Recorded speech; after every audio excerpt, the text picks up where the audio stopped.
मिनश्शैतानिर्रजीम बिस्मिल्लाहिर्रहमानिर्रहीम अस्सलामु अलैकुम वरहमतुल्लाहि वबरकातुहू। आज का टॉपिक है अल्लाह के हुक्म की नाफरमानी का अंजाम बुरा होता है। सूरह बकरा आयत नंबर 65 और 66। आज इंशाल्लाह ये दोनों पढ़ेंगे, दोनों इसमें कवर करेंगे। तर्जुमा। फिर तुम्हें अपनी कौम के इन लोगों का किस्सा तो मालूम ही है जिन्होंने शब्द का कानून तोड़ा था। हमने इन्हें कह दिया कि बंदर बन जाओ और इस हालत में रहो कि हर तरफ से तुम पर धुतकार फिटकार पड़े। तफसीर। शब्द यानी हफ्ते का दिन बनी इसराइल के लिए यह कानून मुकर्रर किया गया था कि वो हफ्ते को आराम और इबादत के लिए मखसूस रखेंगे। उस रोज किसी किस्म का दुनियावी काम हत्ता के खाना पकाने का काम भी ना खुद करेंगे ना अपने खादिमों से लेंगे। इस बाब में यहाँ तक ताकीदी अहकाम थे कि जो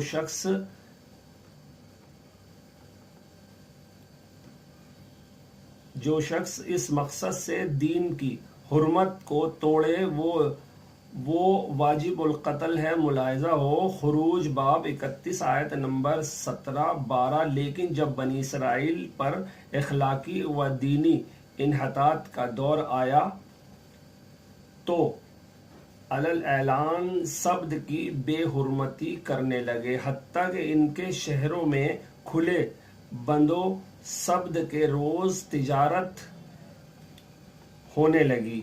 इस वाक़े की तफसील आगे सूरह आराफ रुकू 21 में आती है। इनके बंदर बन जाने की कैफियत में इख्तिलाफ है। बाज़ ये समझते हैं कि इनकी जिस्मानी हित बिगड़ कर बंदरों की सी कर दी गई थी और बाज़ इनके लिए ये माने लेते हैं कि इनमें बंदरों की सी सिफत पैदा हो गई थी। लेकिन कुरान के लफ्ज़ और अंदाज़े बयां से ऐसा मालूम होता है कि ये मसख अखलाकी नहीं बल्कि जिस्मानी था। मेरे नज़दीक करीना कयास ये है कि इनके दिमाग बाइना इसी हाल पर रहने दिए गए होंगे जिसमें वो पहले थे और जिस्म मस्क होकर बंदरों के से हो गए होंगे। वीडियो को शेयर और लाइक और सब्सक्राइब जरूर करो, बेल आइकन को ऑन कर लें जिससे कि वीडियो की नोटिफिकेशन आपके पास पहुंचती रहे।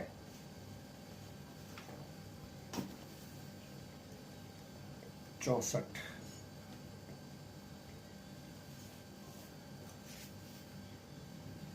मगर उसके बाद तुम अपने अहद से फिर गए। इस पर भी अल्लाह के फजल और इसकी रहमत ने तुम्हारा साथ ना छोड़ा। तुम कभी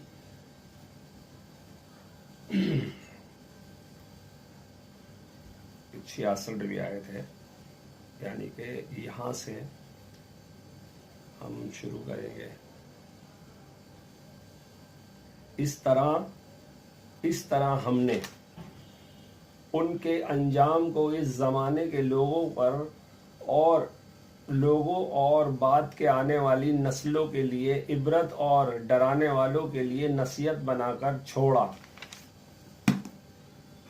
कुरान की नसीहत। इस आयत में उन लोगों के जिक्र है जिन्होंने अल्लाह के हुक्म की नाफरमानी की। खास तौर पर बनी इसराइल के कुछ लोगों के शनिवार शब्द के दिन मछली पकड़ने से मना किया गया था, लेकिन उन्हें चालाकी से उस हुक्म को तोड़ा। इस पर अल्लाह ने उन्हें सजा दी और उन्हें बंदर बना दिया, यानी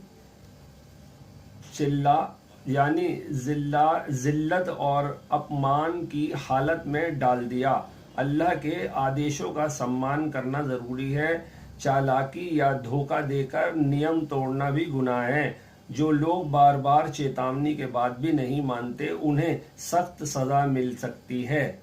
ये घटना हमें सिखाती है कि हमें ईमानदारी और सच्चाई के साथ अल्लाह के रास्ते पर चलना चाहिए। हमें हर हाल में सही रास्ता अपनाना चाहिए और गलत कामों से बचना चाहिए, चाहे वो छोटे ही क्यों ना लगे। चाहे वो छोटे ही क्यों ना लगें। अब ये चालाकी हम इंसानों से तो कर सकते हैं मगर अल्लाह से नहीं कर सकते। वो तो एक एक बात को जानता है, उसने हमें पैदा करा है, वो हमारा मालिक, हमारा आका, हमारा पालनहार, हमारी हर चीज का मालिक है। हमारी आवाज, नाक, कान, आंख, हमारे एक एक चीज उसी की मिल्लत है, उसी की दी हुई है। हम तो उसके गुलाम हैं, और फिर गुलाम होके आका से चालाकी, ये तो हो ही नहीं सकता। तो हम जा किधर रहे हैं? आज भी हम ऐसी चालाकी करते हैं, आप खुद देख सकते हैं माशरे के अंदर, कि आयतों को झुटलाना, हक बात ना करना, ये आयत को झुटलाना है। कुरान में कह रही है अल्लाह हक बोलो और सच बोलो, गलत के साथ ना खड़े हो, गलत को गलत कहो और सही को सही कहो। ये है, अगर आप कहते हैं तो अल्हम्दुलिल्लाह कुरान पे आप अमल कर रहे हैं।